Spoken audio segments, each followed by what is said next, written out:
The golden son. They always said my brother could do no wrong. My name is Claire Bennett, and I was born into a family that believed sons were blessings and daughters were, well, obligations. We weren't poor, not by any means. My father, Richard Bennett, owned a thriving construction business in Portland, and our lives were comfortable: a big house with polished floors, family dinners with laughter that never quite included me, and shelves lined with my brother's trophies. My brother, Daniel, was the star of every story. He was 2 years older, loud, confident, charming. The kind of person people described with words like born leader. I was quiet, cautious, thoughtful, the kind of child who colored inside the lines and waited her turn to speak. But in our house, waiting your turn meant disappearing. One of my earliest memories is sitting in the living room, watching my father teach Daniel how to swing a golf club. Perfect form, son, Dad said proudly. You've got my talent. I clapped softly. Good job, Danny. Dad glanced at me. Claire, sweetheart, go fetch us some lemonade, will you? It wasn't cruel. It was casual, and somehow, that was worse. From that moment on, I learned my role. Daniel performed. Dad applauded. Mom maintained the peace. And I made sure no one was thirsty. As we grew up, the gap between us widened. When Daniel got accepted into a prestigious business school, Dad practically threw a parade. When I got into the University of Oregon with a scholarship for environmental science, Dad just nodded. That's nice, honey, he said, then turned to Daniel. So, what's your major again? He said it with excitement, like that was the real news. I told myself it didn't matter. That I didn't need attention to feel worthy. But deep down, I wanted him to see me, to say, I'm proud of you too, Claire. He never did.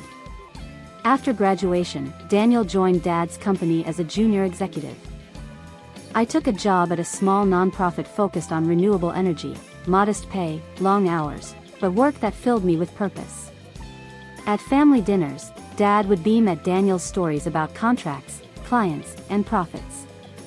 When I tried to talk about environmental initiatives, Dad would smile politely and change the subject. Once, he said, "That's admirable, sweetheart. But you'll see, real success comes when you build something that pays off." Daniel grinned. Like your company, Dad? Dad chuckled. Exactly. I sipped my water and said nothing. Some truths are better left unsaid. The will that changed everything. When my mother passed unexpectedly, a heart attack at 58, our family fractured in quiet ways.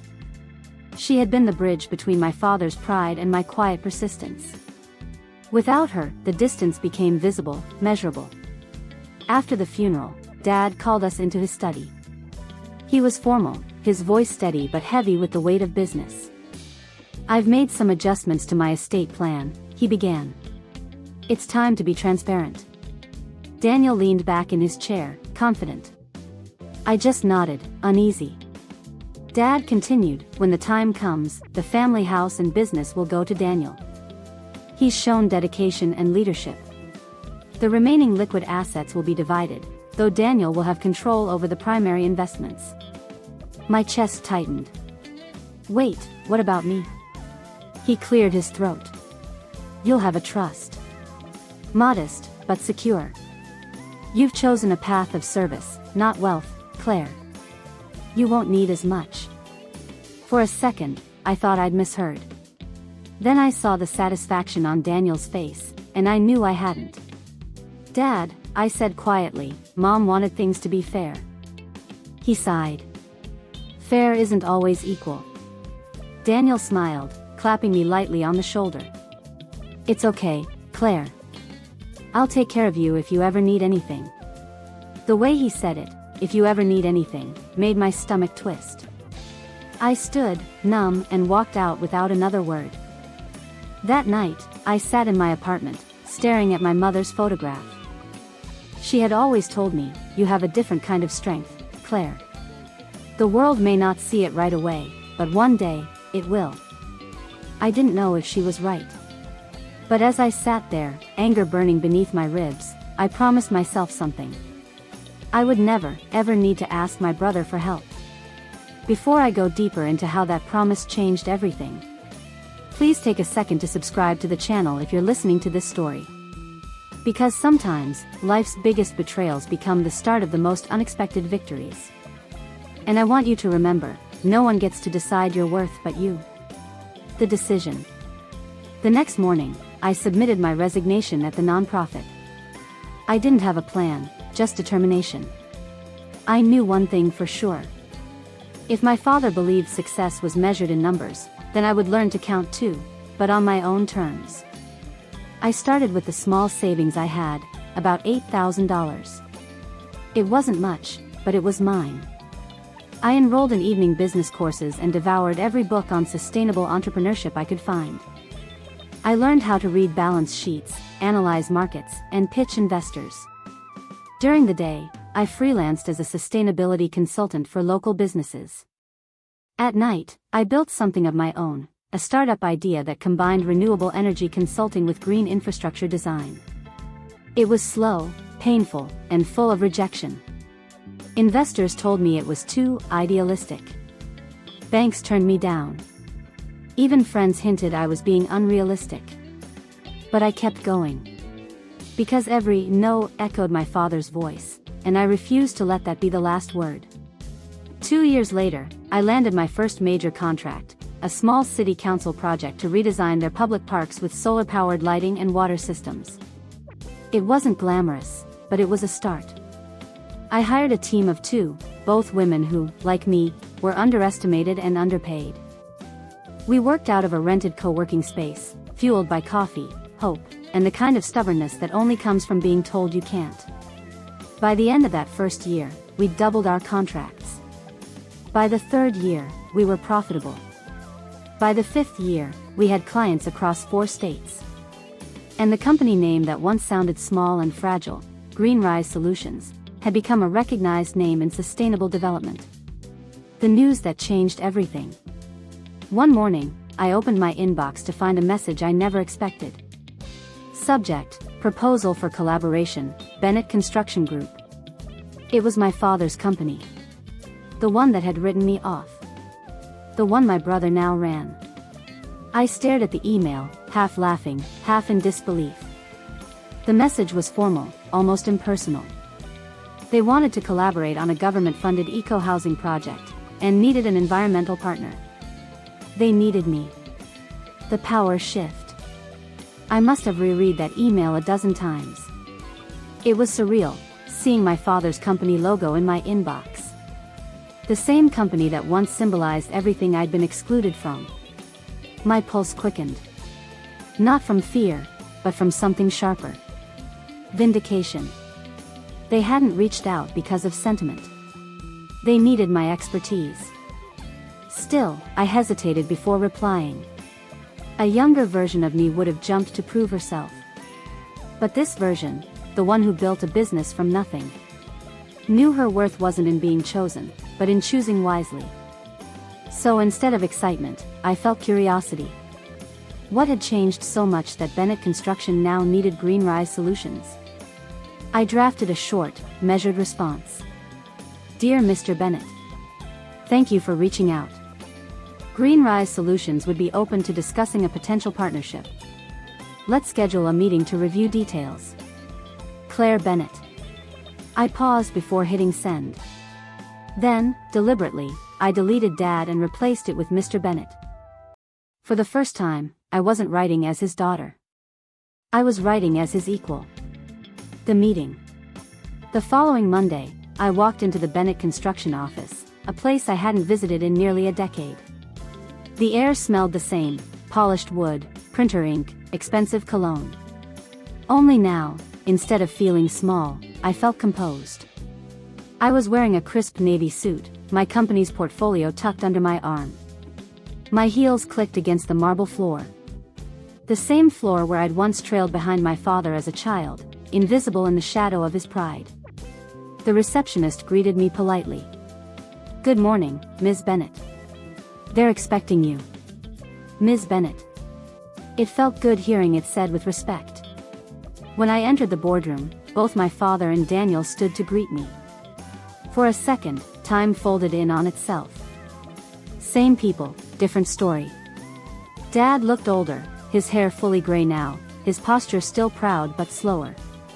Daniel looked successful in that overconfident way, a tailored suit, a gleaming watch, a smile that didn't quite reach his eyes. "Claire," Dad said, voice even. "It's been a while." "It has," I replied calmly, setting down my portfolio. "Let's talk business." "The proposal." Daniel cleared his throat, jumping into presentation mode. He outlined the eco-housing project, a government partnership aimed at building affordable, energy-efficient homes across Oregon. "We've got the construction contracts," he said, "but they're requiring an environmental consultancy partner to meet sustainability targets. That's where your firm comes in." I listened carefully, nodding occasionally. The project was ambitious, and potentially groundbreaking. Finally, I asked, "Why Greenrise? There are larger firms you could have approached." Daniel hesitated. Dad stepped in. "Because you're the best. And we know it." It wasn't flattery. It was fact, spoken with reluctant admiration. A silence followed, heavy but charged. I met his gaze, and for the first time, he didn't look away. Old wounds, new tables. We spent the next hour discussing logistics. Timelines, budgets, design compatibility, all the unglamorous details that made or broke a project. But beneath the surface of numbers and strategies, another conversation was happening, one of acknowledgement, power, and unspoken history. Dad said, "We're willing to offer a 20% partnership stake on this project." I leaned back. 35. Daniel frowned. "That's too high." "It's standard for consultancy leadership," I said evenly. "And you came to me, not the other way around." Dad glanced at my proposal, then nodded slowly. 30. I smiled faintly. "Deal." It was subtle, but in that moment, I saw something shift in my father's eyes. The realization that his daughter had learned to negotiate like him. And win. After the meeting. When we wrapped up, Daniel lingered as Dad walked out. He leaned against the table, crossing his arms. "You've really built something impressive, Claire."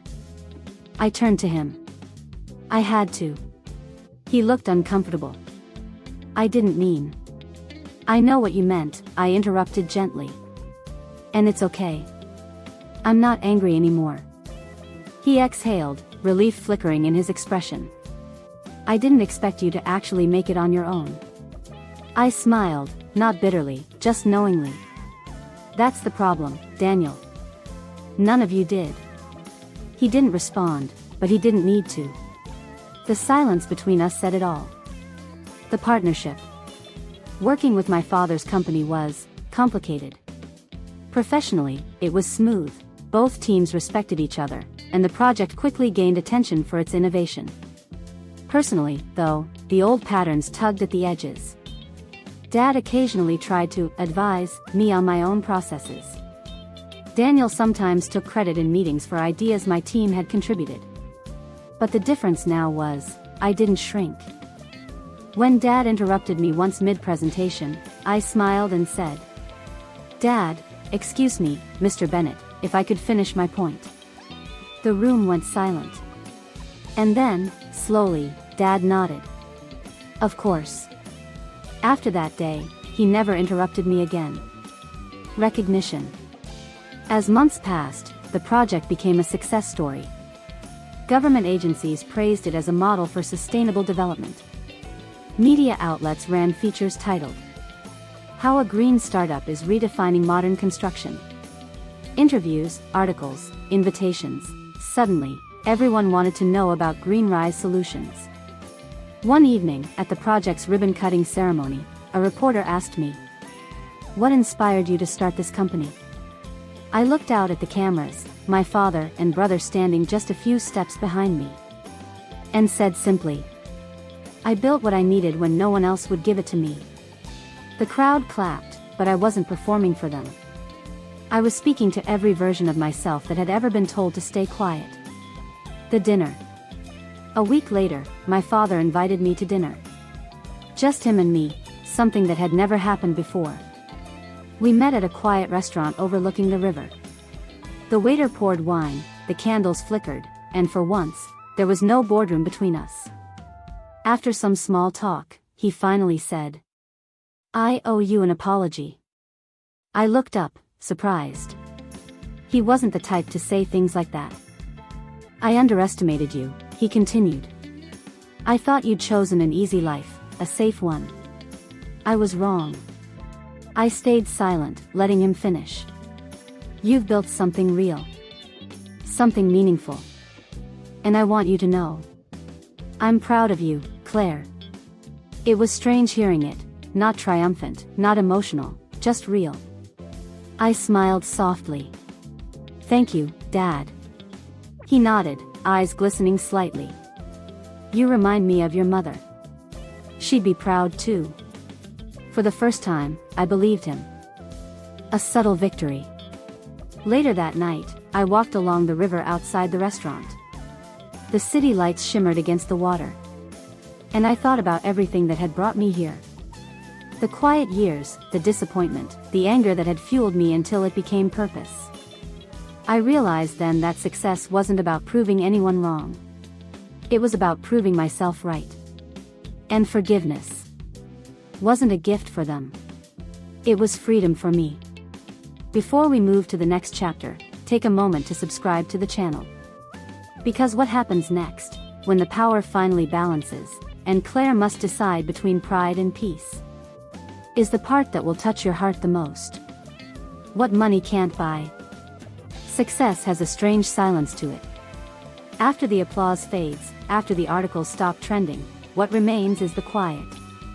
The kind of quiet that makes you question what it all means. For months, Greenrise Solutions thrived.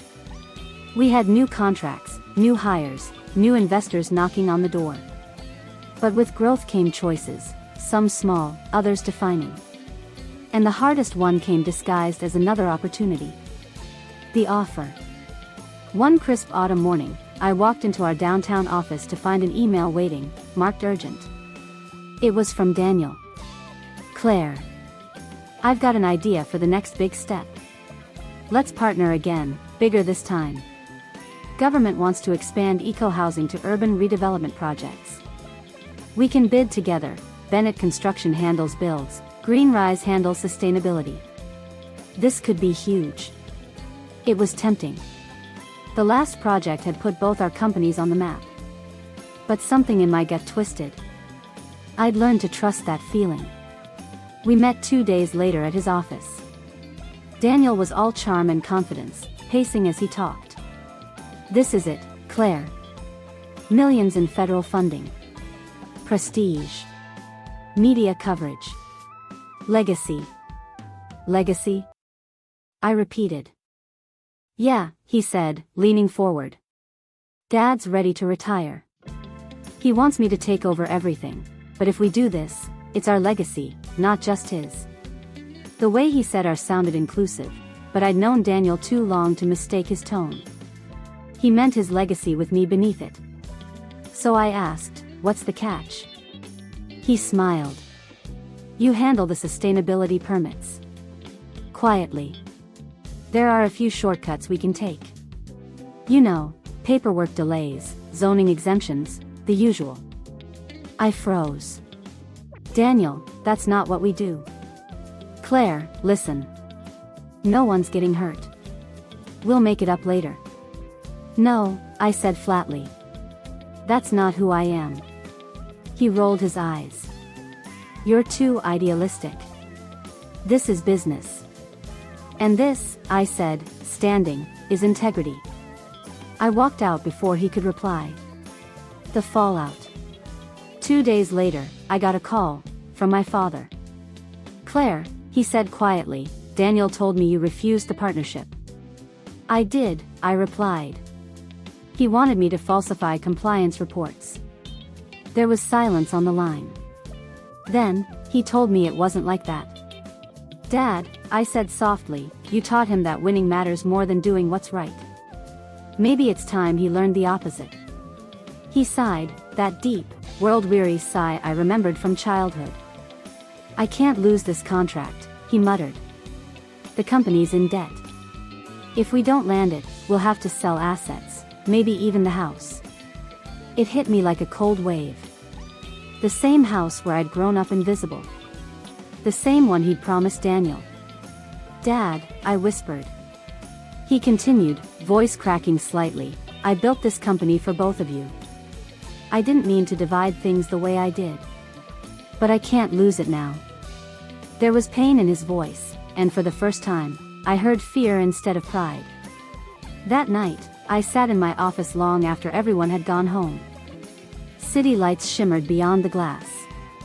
And I stared at the Green Rise logo on the wall. The symbol of everything I'd built from ashes. My brother was risking everything for greed. My father was begging me, without saying the words, to save the family empire. And the girl who once begged for their approval now had the power to decide their fate. It would have been poetic to say I felt triumphant. But what I felt was heavy. Because sometimes power doesn't feel like victory. It feels like burden. The choice. The next morning, I made my decision. I called my father. Dad, I said, I'll help you. But not through shortcuts. He didn't answer right away. Then, with resignation, what do you propose? I'll take over your sustainability division. Full management. Transparent operations. Real compliance. It won't be fast, but it'll be right. He hesitated. You'd be stepping into Daniel's world. No, I said gently. You'd be stepping into mine. He exhaled slowly. All right, Claire. Show me your way. Taking the helm. 2 weeks later, Green Rise Solutions officially merged with Bennett Construction's environmental branch. I became the division director, reporting directly to the board. It was chaos at first. Half the staff resisted change. Daniel avoided me. Dad stayed neutral, watching. But numbers don't lie. Within 6 months, our transparent sustainability model cut costs by 18% and attracted new investors who valued ethics over shortcuts. Our new motto, Building Tomorrow, honestly, went viral in the construction community. Suddenly, everyone wanted to partner with us. And Daniel? He was forced to step down after an internal audit revealed mishandled funds. Dad didn't fire him, I did. It wasn't revenge. It was accountability. When I handed him his termination letter, he stared at me, jaw tight. You really think you're better than me? No, I said softly. Just different. He left without another word. The shift. For months, Dad barely spoke to either of us.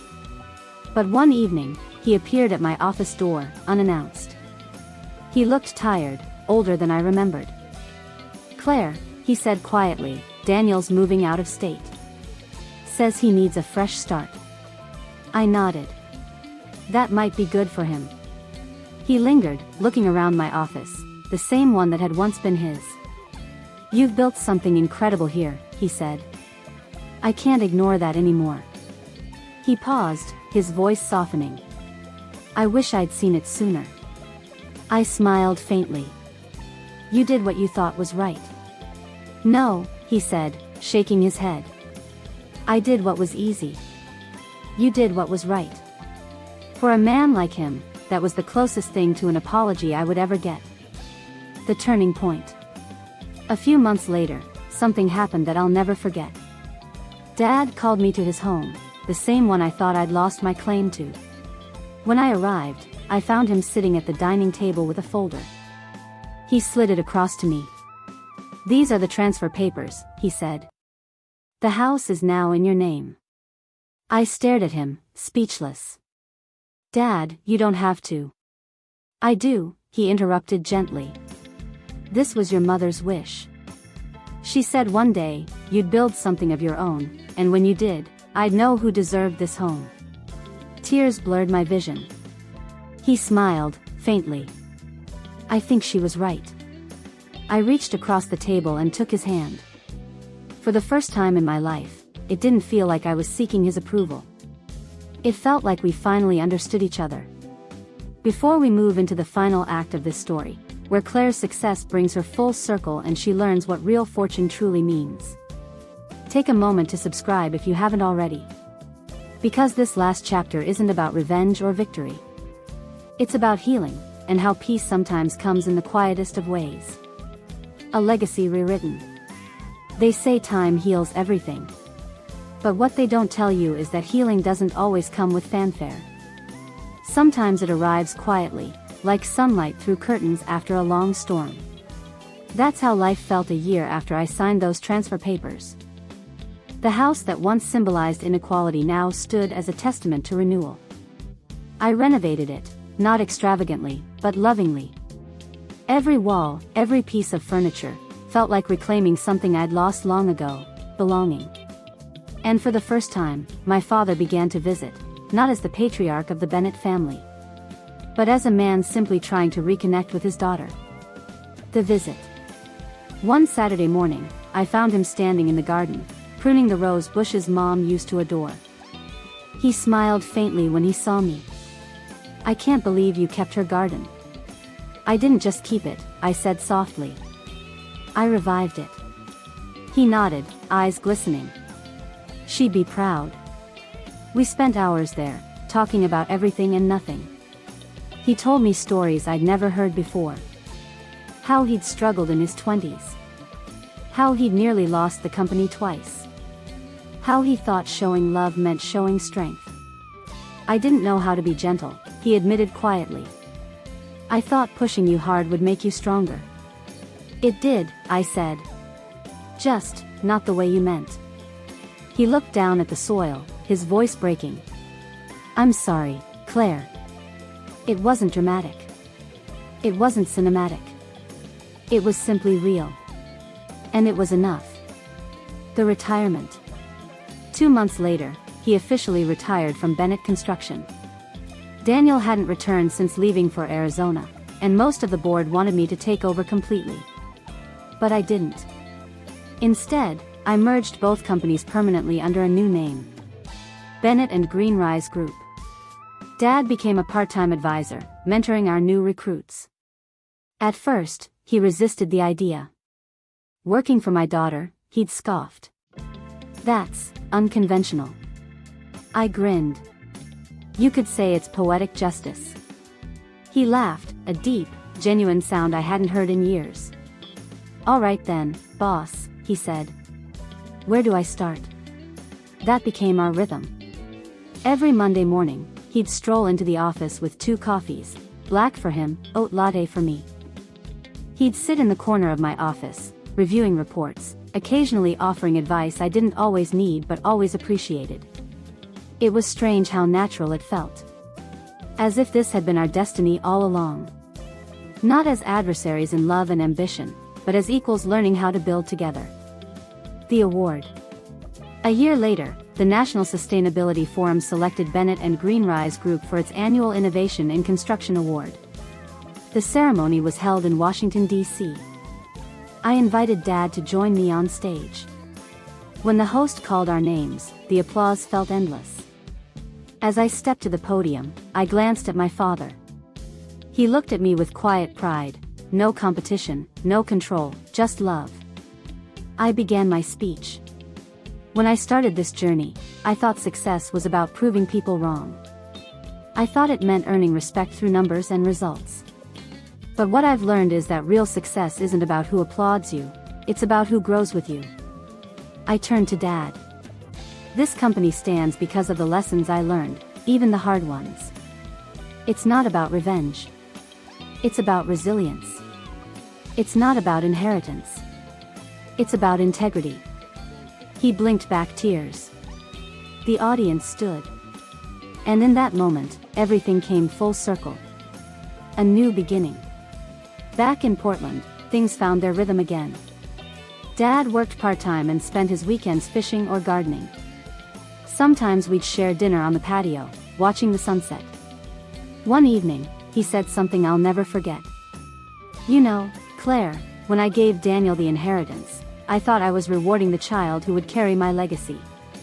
Turns out, I was wrong." I looked at him, curious. "You were the one who carried it, not because I gave you anything, but because you built something of your own. And that," he said, smiling softly, "is the kind of fortune no one can ever take away." I felt tears sting my eyes. Not from sadness, but from something deeper, gratitude. The letter. A few months after that night, I received a letter. It was from Daniel.